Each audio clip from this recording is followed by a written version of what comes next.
ہمارا نفس کہتا ہے یہ جسم میرا ہے، میری ملکیت ہے، اٹس مائی ڈومین، میری خواہش پوری کرنی ہوگی.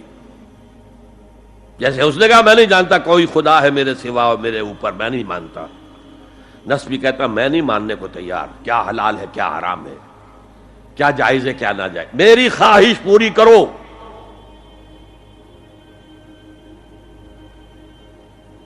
اس کے خلاف جہاد، یہ پہلی منزل کا جہاد ہے. اور آپ کو معلوم ہے 3 منزلہ عمارت ہے، تو بلند ترین تو ہے تیسری منزل، اہم ترین ہے پہلی منزل. پہلی منزل بنے گی تو دوسری بنے گی، دوسری ہوگی تو تیسری بنے گی نا. پہلی منزل یہ ہے اور اہم ترین یہ ہے. اسی لیے مولانا روم نے کہا نفس ماں ہم کم ترس فرعون نیست، میرا نفس بھی فرعون سے کم نہیں ہے، لیکن ایراعون نیست، اس کے پاس لاؤ لشکر تھا، اس نے زبان سے بھی کہہ دیا تھا انا ربکم الاعلی، میں ہوں خدا. میرا نفس بیچارہ اس کے پاس کوئی لاؤ لشکر نہیں، زبان سے تو یہ کچھ نہیں کہتا، اندر یہی کہتا میں بادشاہ ہوں اس وجود کا، میری مرضی پوری ہو.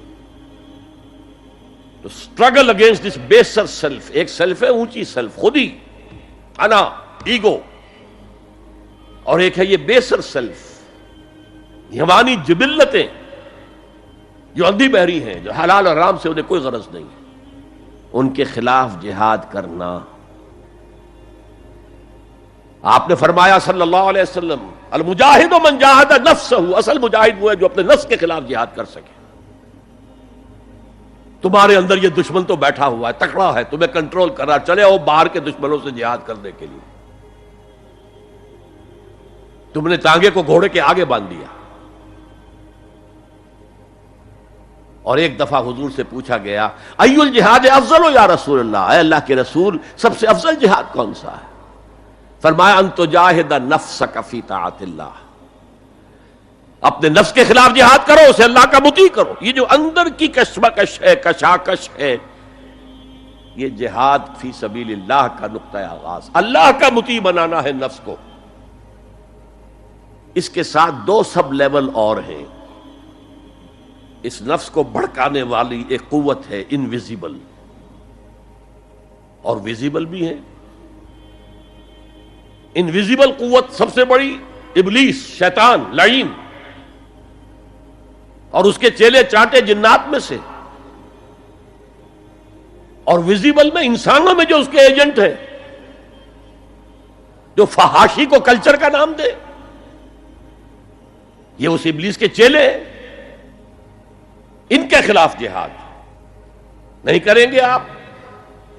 اگر آپ ان کے خلاف ایگریسو ایٹیٹیوڈ اختیار نہیں کریں گے تو آپ ان کے دباؤ میں آ جائیں گے.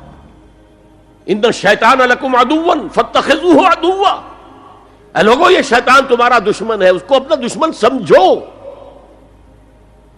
وہ تمہیں سبز باغ دکھاتا ہے، بدی کو مزین کر کے دکھاتا ہے، اچھے اچھے نام اس کے رکھ دیتا ہے، اور تمہیں آمادہ کرتا ہے بدی کے ارتکاب پر. نہیں، وہ تمہارا دشمن ہے. افتتخذونہ وذریتہ اولیاء من دونی، تم مجھے چھوڑ کر اسے اور اس کے چیلے چانٹوں کو تم اپنا دوست بناتے ہو. نہیں، شیطان کے خلاف جنگ کرو. اور تیسرا اس پر سب لیول کیا ہے؟ معاشرہ اگر بگڑا ہوا ہے، اس کا عمومی رجحان برائی کی طرف ہے، تو سوشل پریشرز آپ کو ادھر دھکیلتے ہیں. جیسے کہ اگر کوئی موب جا رہا ہے تو اس کے ساتھ چلنا تو بہت آسان ہے، وہ خود ہی آپ کو دھکیلتا ہوا لے جائے گا. اس کے خلاف چلنا بہت مشکل کام. ہو سکتا ہے آپ بڑی زور لگا کے 4 قدم آگے بڑھیں، پھر کوئی ریلا آئے 10 قدم پیچھے لے جائے. تب 2 ہی راستے ہیں، زمانہ بات و سازت تو بعد زمانہ بے ساز. یا تو پیسو معاملہ ہے، زمانہ تمہارے ساتھ سازگاری نہیں کرتا، چھوڑو تم زمانے کے ساتھ سازگاری اختیار کر لو، چلو تم ادھر کو ہوا ہو جدھر کی. ایک یہ ہے کہ نہیں، زمانہ بات و سازت تو بعد زمانہ ستیس، زمانہ اگر تمہارے ساتھ سازگاری نہیں کر رہا تو زمانے سے جنگ کرو، لڑو، ریزسٹ کرو۔ تو 3 جہاد ہو گئے فرسٹ لیول کے، 3 سب لیولز۔ نفس امارہ، اڈ، لیبیڈو، نفس حیوانی کے خلاف جہاد،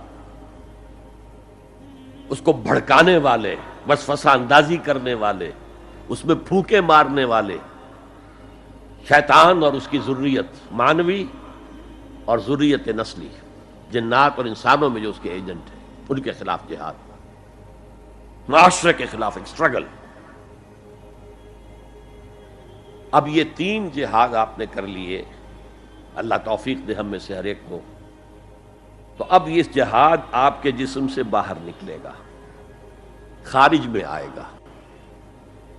دوسری منزل ہے نظریاتی تصادم۔ اگر آپ نے ایمان کا نظریہ اختیار کیا ہے تو الحاد کا نظریہ رکھنے والے بھی موجود ہیں۔ آپ نے توحید کے نظریے کو اختیار کیا ہے تو مشرکانہ عقائد رکھنے والے بھی موجود ہیں۔ They are bound to resist. اس کے خلاف جہاد کرنا ہوگا، محنت کرنی ہوگی، اپنی بات کو دلائل سے ثابت کرنا ہوگا، اپنی بات کو اچھے انداز میں حسن اسلوب سے لوگوں کے دلوں تک پہنچانا ہوگا۔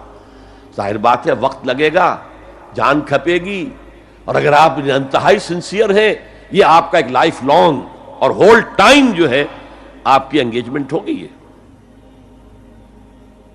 اینڈ ٹائم از منی۔ جہاد بالمال، جہاد بالنفس۔